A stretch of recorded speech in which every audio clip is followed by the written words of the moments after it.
Good morning, everyone.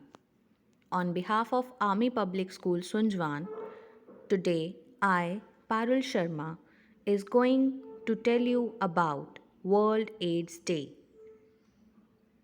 It is celebrated on 1st December every year. And this year, the theme of World AIDS Day 2021 is End Inequalities and AIDS, and it results in ending pandemic. Today I'm here to spread awareness about what is AIDS and what is the difference between HIV and AIDS. So let's know about what is World AIDS Day. It is also abbreviated as WAD, and it is held every year on 1st December mainly to raise awareness about HIV and AIDS.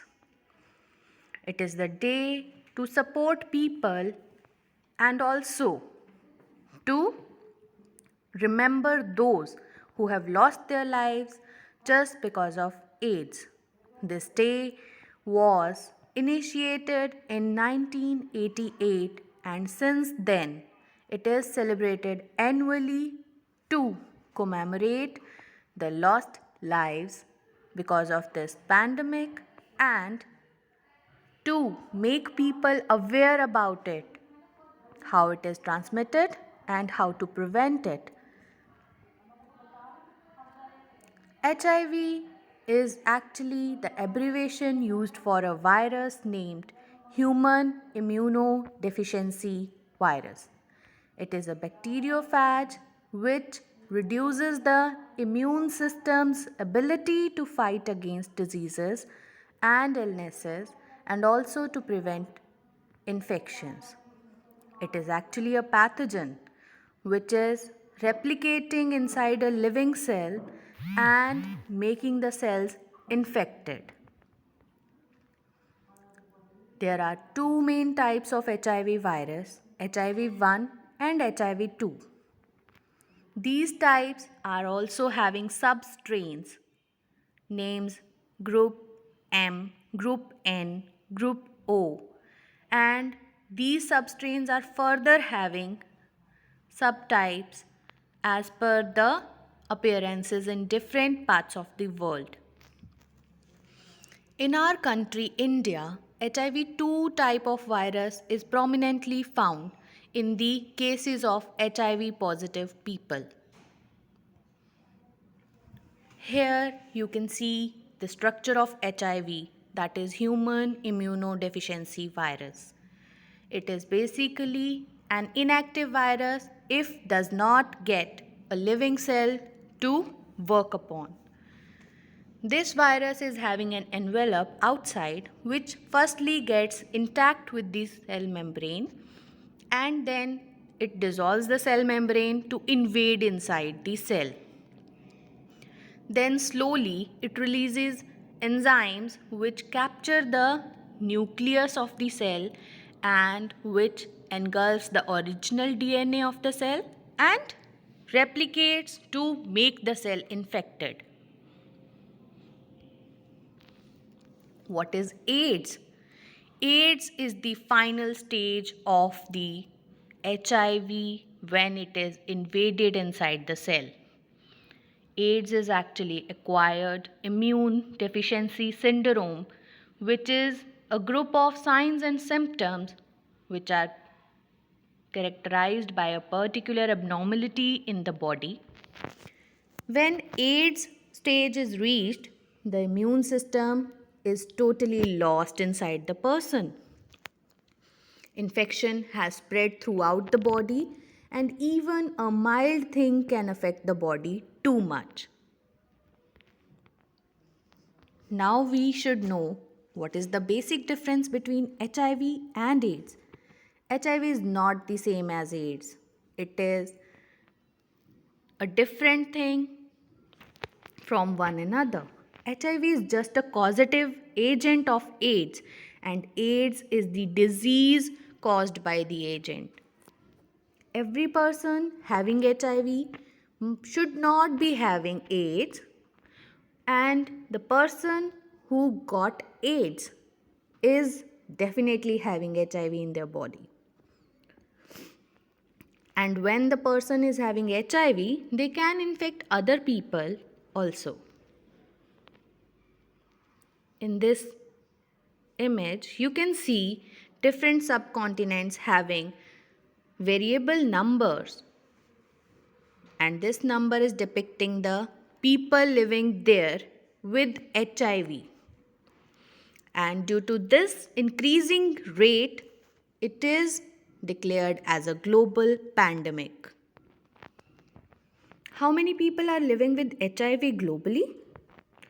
So, it is the approximate estimated value that 37.9 million people are living in the world with HIV. Now, how HIV is transmitted?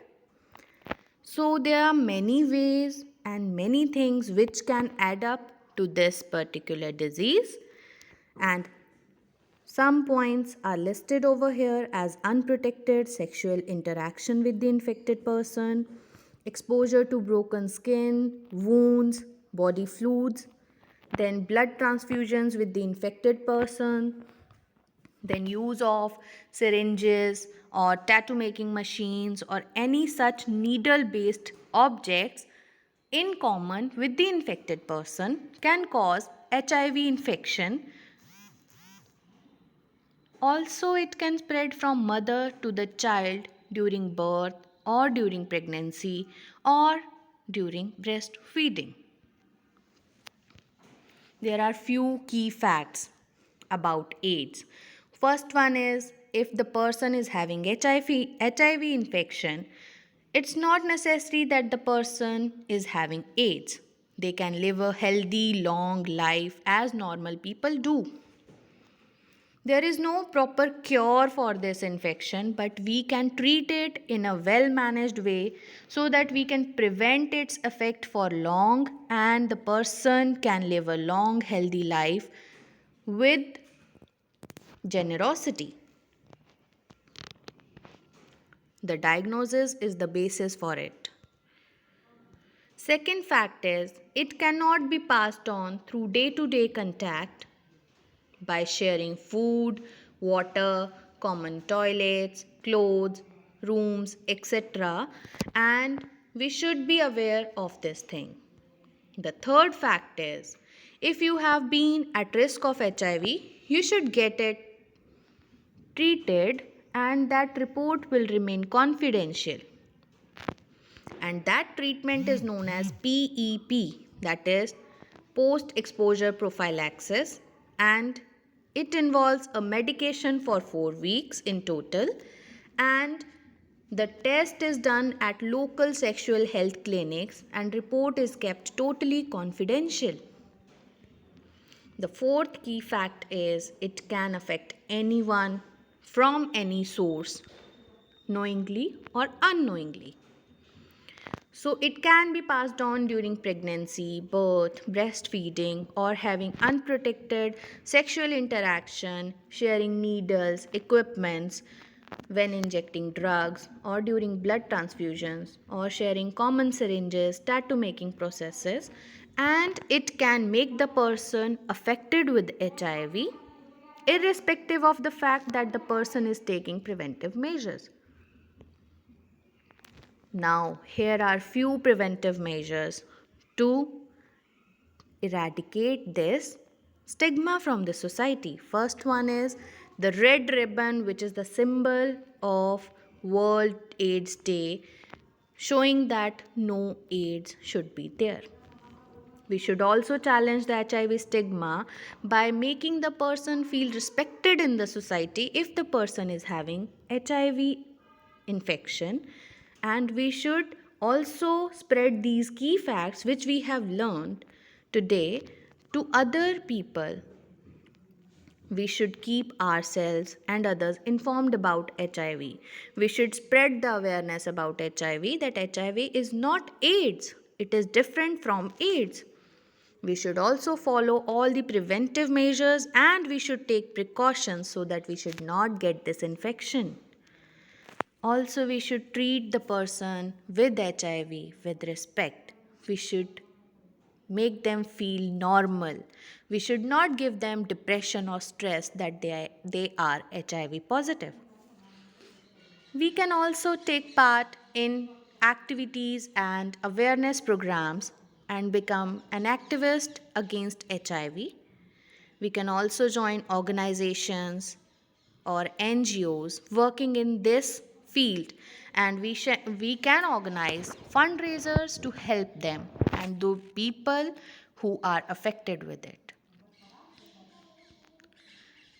We should end inequalities, it will end AIDS, and ultimately it helps in ending the pandemic. With this note, thanking you all for listening to me patiently. Thank you, everyone.